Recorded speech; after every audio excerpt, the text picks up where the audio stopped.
இல்லை தானாக யாராலையும் வளர்ந்து வர முடியாது சினிமாவில் வந்து. எஸ்பிபி எல்லாம் அவர் மறந்துட்டு பேசுகிறது தான் அந்த கடிதத்தில் பெரிய மைனஸாக பார்க்கப்படுது. பல பேர் அதை விமர்சனம் பண்ணுறாங்க. அஜித்துக்கும் முருகதாஸ் மேலே ஒரு பெரிய மரியாதையெல்லாம் இல்லை. சந்திப்புக்கு பிறகு வேணால் மாறி இருக்கலாமே தவிர அந்த சந்திப்புக்கு முன்னாடி வரைக்கும் முருகதாஸை அவருக்கு பிடிக்காது. அதுதான் உண்மை. அந்த கூட்டணியை அவரே உடைச்சார். சில வார்த்தைகள்லாம் சொல்லி அந்த படத்தை அவரே ட்ராப் பண்ணார். ஆரம்பித்த படத்தை அவரே ட்ராப் பண்ணார். ஸோ அந்தளவுக்கு அவருக்கு முருகதாஸ் மேலே போகும். அஜித்துக்கும் சிறுத்தை சிவாவுக்கும் அப்படி ஒரு நட்பு இருக்குது. அவங்க எப்படின்னா விடிய விடிய உட்காந்து. அண்ட் விஜய் அவர்கள் பற்றி பார்க்கும்போது படமாக பார்க்குறத விட இப்போ வந்து அவர் அரசியல் சைடில் மதுரையில் மாநாடு அனௌன்ஸ் பண்ணியிருக்காரு. நம்ம முன்னாடியே சொன்னோம் அடுத்து என்ன பண்ண போகிறாருன்னு தெரியலன்னு. ஸோ இந்த ஒரு அனௌன்ஸ்மெண்ட் எப்படி பார்க்குறீங்க? கட்டாயமாக இது வந்து மதுரை குலுங்க குலுங்குன்னு ஒரு பாட்டு ஒன்று இருக்குல்ல, அதுமாரி மதுரை குலுங்கும். அதில் ஒன்றும் சந்தேகமே இல்லை. இப்போ அவருடைய பார்வைகளாக இருக்கட்டும், அவருடைய செயல்பாடுகளாக இருக்கட்டும், எப்படி பார்க்குறீங்க? இல்லைங்க, இந்த நிமிஷம் வரைக்கும் அவர் ஒரு அரசியல் தலைவராக ஏற்றுக்கிறதுக்கு ஒரு சந்தர்ப்பத்தை அவர் கொடுக்கவே மாட்டேங்கிறாரு. அதுதான் இவர்கிட்டே ஒரு கிளாரிட்டி இல்லையோன்னு நமக்கு தோணுது. ஏன்னா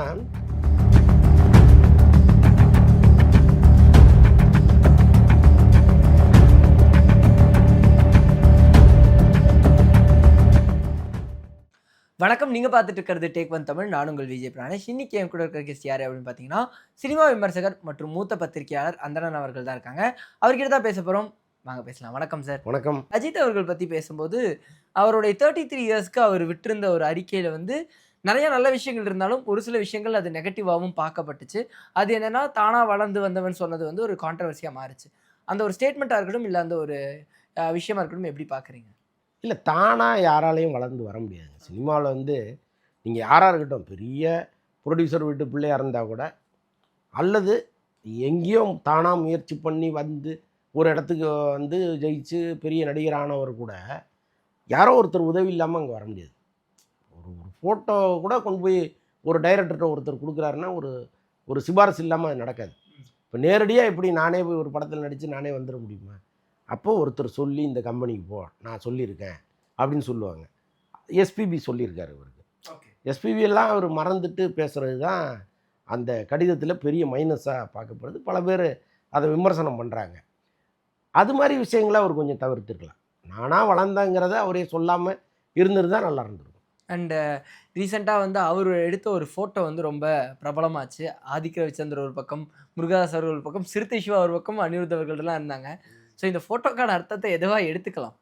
அது ஃப்ரெண்ட்ஷிப் டேன்னு அவங்க போடுறாங்க. பட் மே 1 அஜித்தினுடைய பிறந்த நாள் இன்னைக்கு எடுத்த படமாக சொல்கிறாங்க.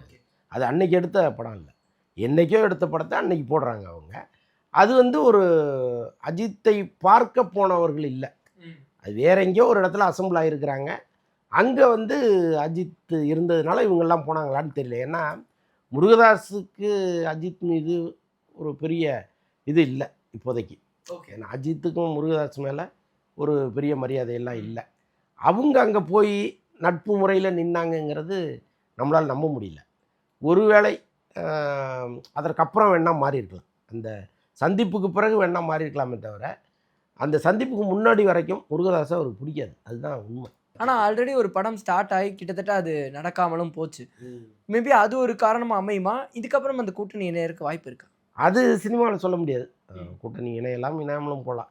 ஏன்னா சினிமாவை பொறுத்தளவுக்கு நம்ம எதையும் கணிக்க முடியாது. பட் அந்த கஜினி படத்தை அஜித்தை வச்சு தான் எடுக்கிறதா இருந்தார் முருகதாஸ். ஒரு வாரம் ஷூட்டிங்கும் போச்சு. அப்போ இந்த படப்பிடிப்பு போயிட்டு இருக்கும்போதே இந்த தயாரிப்பாளர் எஸ் சக்கரவர்த்திக்கும் அஜித்துக்கும் ஒரு மனஸ்தாபம் வந்துருச்சு. அப்போ அந்த படத்தை ட்ராப் பண்ணுற சூழல் வரும்போது அஜித் என்ன சொன்னார்னா, நீ வெயிட் பண்ணு, நானே ஒரு நல்ல ப்ரொடியூசர் சொல்கிறேன் அப்படின்னு சொன்னோடனே ஏஆர் முருகதாஸ் வெயிட் பண்ணாமல் சூர்யாட்ட போய் அந்த கதையை சொல்லிட்டார். அதில் வந்து அஜித்துக்கு பெரிய கோபம். அந்த படம் பெரிய ஹிட்டானது இன்னும் பெரிய கோபமாக மாறிடுச்சு. ஸோ அதுக்கப்புறம் டோட்டலாக அவர் வந்து முருகதாஸை தவிர்த்தார். நடுவில் 2 பேரும் படம் பண்ணுற சூழல் வந்தப்போ கூட அந்த கூட்டணியை அவரே உடைச்சார். சில வார்த்தைகள்லாம் சொல்லி அந்த படத்தை அவரே ட்ராப் பண்ணார். ஆரம்பித்த படத்தை அவரே ட்ராப் பண்ணார். ஸோ அந்தளவுக்கு அவருக்கு முருகதாஸ் மேலே ஒரு கோபம் இருந்துச்சு. இந்த ஃபோட்டோ அப்புறம் எப்படி வந்துச்சுன்னா, இதுதான் அஜித்தை சந்திக்க இவங்க போயிருக்கிறாங்க, அல்லது பக்கத்தில் எங்கேயாவது இருந்திருக்கணும்.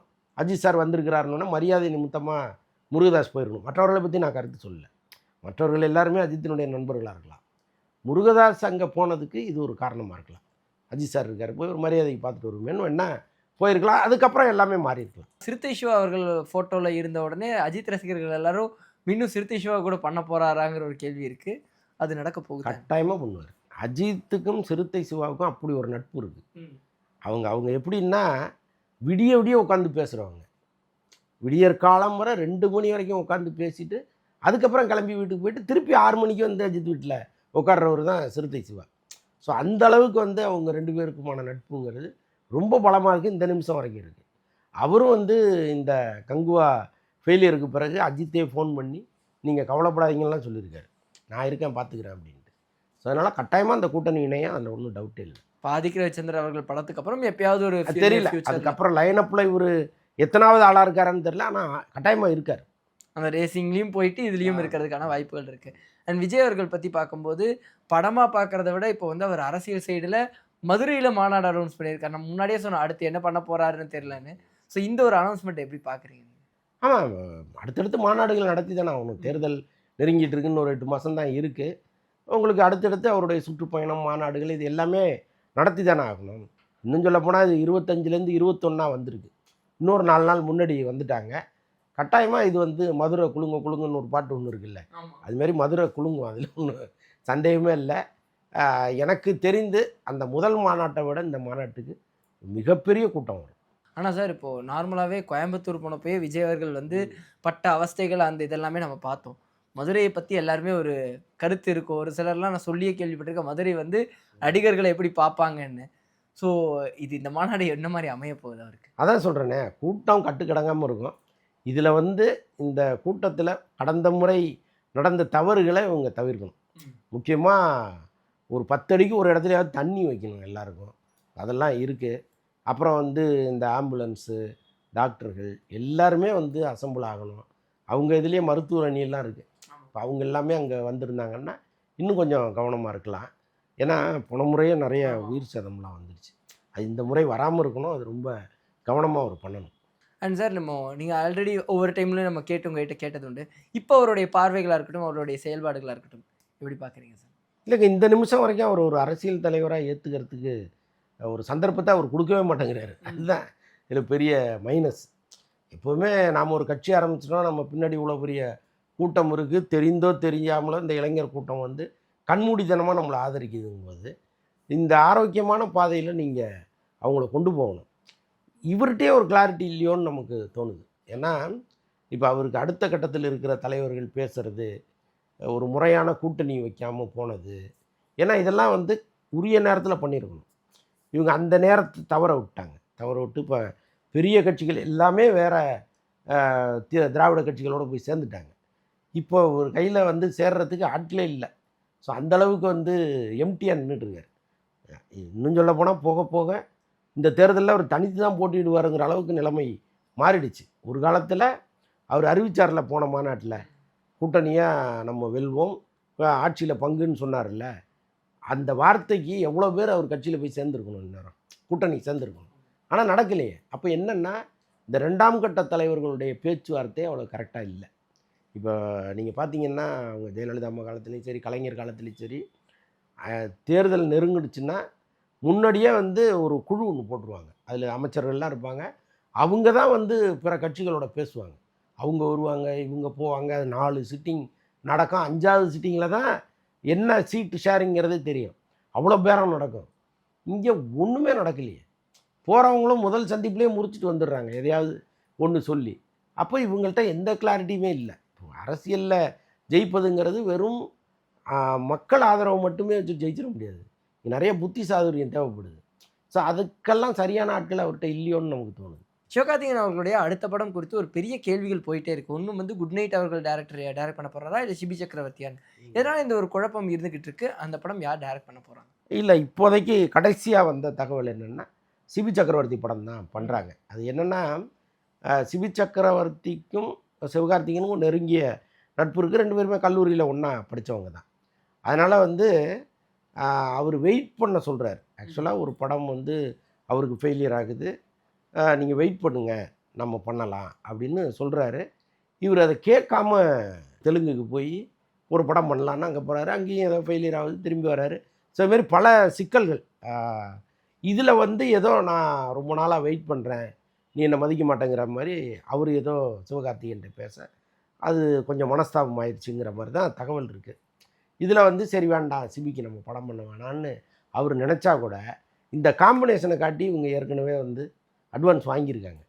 அப்போ அதுலேருந்து தப்பிச்சு போக முடியாத அளவுக்கு இப்போ விலங்கு போடப்பட்டுடுச்சு. வேறு வழி இல்லை, பண்ணித்தான் ஆகும். சிம்பு வெற்றிமாறன் அவங்களுடைய ப்ராஜெக்ட் அது வந்து ஒரு அனௌன்ஸ்மெண்ட் வீடியோ வரும்னு ரொம்ப நாட்களாக அதோடைய எதிர்பார்ப்பு இருந்துக்கிட்டே இருக்குது. பட் இன்னும் அந்த அனௌன்ஸ்மெண்ட் வீடியோ காணும். என்ன ஆச்சு, அது படம் வரும்? இல்லை, நிஜமாகவே நமக்கு சிம்பு மேலே பெரிய வருத்தம் அதுதான். ஒரு ப்ராஜெக்ட்டு வந்துருச்சு, கிட்டத்தட்ட அசம்பிள் ஆகி வரும்பொழுது நீங்கள் அதை மேற்கொண்டு இழுத்துட்டு ஓடணும். நீங்களே அதுக்கு ஒரு முட்டுக்கட்டையாக இருந்தீங்கன்னா அது எப்படி மேற்கொண்டு நகரும்? இப்போ இன்றைக்கி வந்து சிம்புக்கு வயசு கிட்டத்தட்ட நெருக்கிடுச்சு, 40க்கு மேலே போயிடுச்சு. அப்போது இன்னும் ஒரு 10-12 வருஷம்தான் இங்கே சினிமாவில் லைஃப். இதற்குள் நீங்கள் எத்தனை படம் பண்ணுறீங்களோ அதுதான் கணக்கு.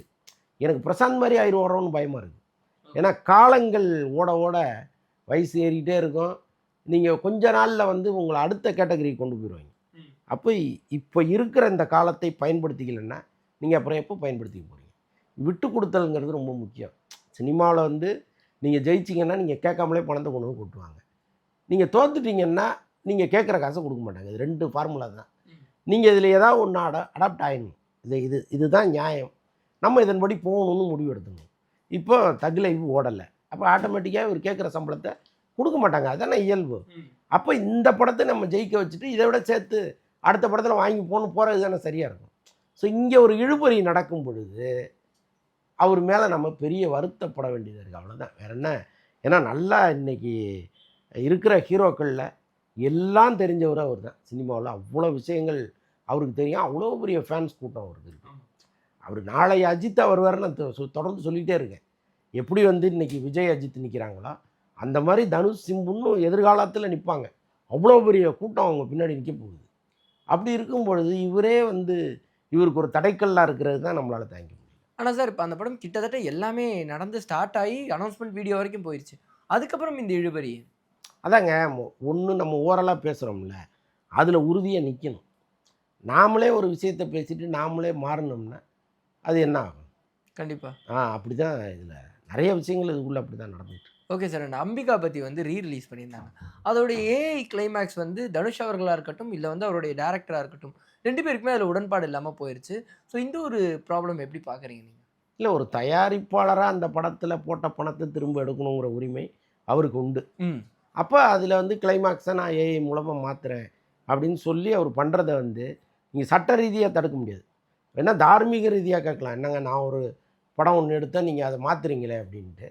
ஸோ அது ஒன்றும் தப்பு இல்லை. இப்போ அந்த தயாரிப்பாளர் அதில் பணம் போட்டிருக்காரு, அவர் நினச்ச பணம் வரலை, அப்போ அவர் அதை எடுத்து தானே ஆகணும். ஏதாவது ஒரு வகையில் அவர் எடுக்கிறார், அவ்வளோதான். அது அப்படி தான் நம்ம கமர்ஷியலாக பார்க்கணும்.